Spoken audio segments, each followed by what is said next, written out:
Hello everybody, now is your chance to be a chatterbox, and speaking of being a chatterbox, why don't you join the chatterbox clan and like and subscribe?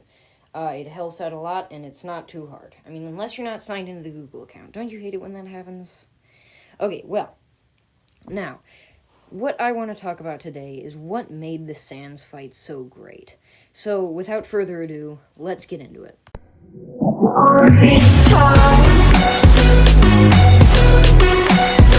Okay, so first, let me get into the pre-fight. So, what I think is this is an excellent pre-fight, because it really sets the stage for the battle, and it kind of makes you regret what you've done and do when you do the no mercy route.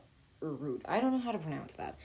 Okay, so in the pre-fight, you walk forward and you start talking to Sans, and you can see that in the footage here. Sorry, the footage is in my save, I have fought him once, and I'm basically just permanently stuck on the dialogue for fighting him twice, so I'm sorry about that.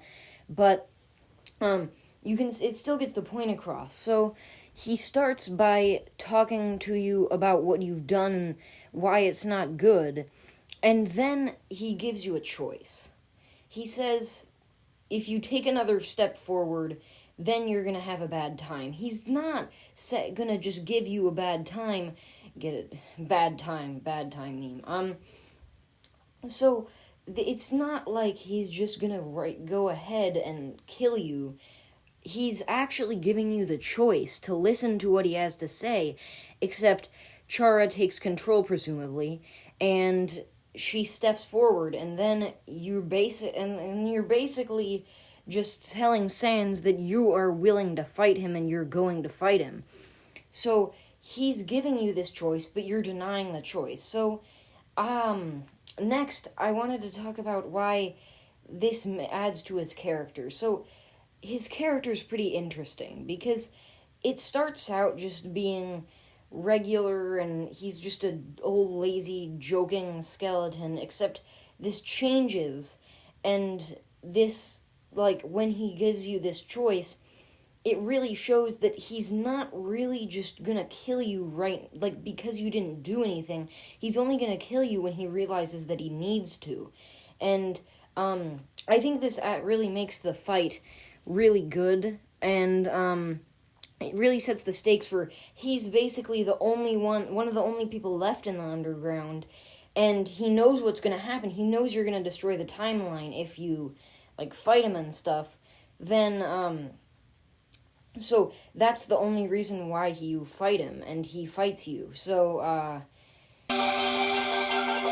this has taken a really long time, so now we're actually going to go into the actual fight. So, we have to start with his fighting style. So, one of the big things that is pretty unexpected when you're fighting this fight for the first time and you haven't seen anything about it before is the fact that he dodges all of your attacks. This really goes to show that he does not really care that you have gained so many execution points and your level of violence is so high. Yep, I'm using the actual thing, the names for them. Level and EXP. But, so, I wanted to talk about, why this is so cool to me. Well, it starts, he just is kind of throwing all of the stuff you've learned out of the window, and when you attack him, nothing happens, which really, it takes away one of your strongest aspects, because you haven't really had to dodge a lot, so your dodging ability isn't even really that good. And then, sure, your health has been upgraded because of all the health points, but guess what he does with that? He activates Karma, which means that your health doesn't really matter, because your health will slowly lower down the amount of time that you're in, here. I was just making motions with my hands, and I still am, even though I'm not recording this. Why? On video. Except, back to, let me stop interrupting myself. So, it's just, he throws everything you've learned out of the window, and he's not really an actual fight. He's just so determined to stop you that he'll, do anything, even if it means for the rest of his time in the underground just trying to fight you over and over and over again. Okay, so there's also his attacks, which is one of the main parts of the fight. They're pretty hard. the first attack is basically all memorization, and once you do it, then it's just, oh wow, I can do this every time now, and then you can brag to everybody you know, oh my gosh, I can beat the first attack of Sans without really doing anything, because I've played it so many times, because my life is sad, because I have no friends to tell that to. Okay, well, anyways, back to the, video. So, he, uses a lot of heart attacks. The first one's basically on memorization. Everything else is pretty easy if you can, like, be precise with your movements, and basically practice, it makes perfect, or permanent, or whatever the heck the teachers say. So, next, I wanted to talk about, like, his final attack, because that's another one. So it's almost all memorization, but you also have to be really precise. It's basically, I think it's his hardest attack. It's debatable whether his first one is the hardest attack, or his second one is, or his final one is. Ugh. His second one's really easy. His final attack is actually really hard, because there are so many different parts to it, and then it ends with this screen-filling finale that almost no other boss has, and that really makes it a really epic. Epic.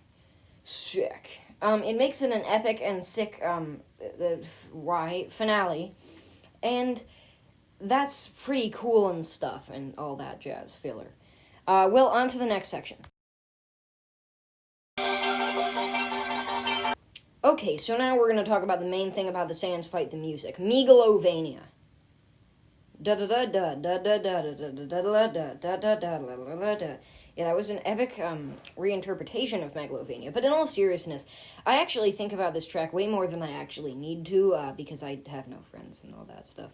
Except, then again, like, this is really cool. Like, in my opinion, this kind of starts out as just a, like, one person, Sans. He's, like, fighting to protect the underground, and then slowly more and more things join in until you have this huge, like, all of these instruments coming together, and it's almost as if Sans is, like, carrying the spirit of everyone from the underground and putting into himself to be able to beat you. And I think this is really cool, and not a lot of people think about it this way. I'm not even sure if Toby Fox intended it this way, but it's still really cool. There's also the name. I've seen many people say that it's like megalovania, like you're a megalovaniac, except like, you're a megalomaniac. You're a megalomaniac, except with all the love, that is the acronym that you've gained, it actually stands for level of violence. Pretty weird how that works out, huh? And this really shows that, this would really show that, sure, like, Sans, like, you're a megalomaniac, but you've gained love, but, like, love is an acronym for level of violence. It's weird how, like, it's basically just love and megalomaniac combined, and sure, this could work. I think it's pretty cool. I always thought it was just, like, Vania sounded almost like a theme, so, I don't know, I just thought that was, like, that.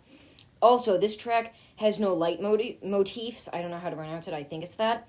Leitmotifs, and this is pretty cool, because, like, this isn't foreshadowed at all, and that's a pretty cool, like, bonus for this fight.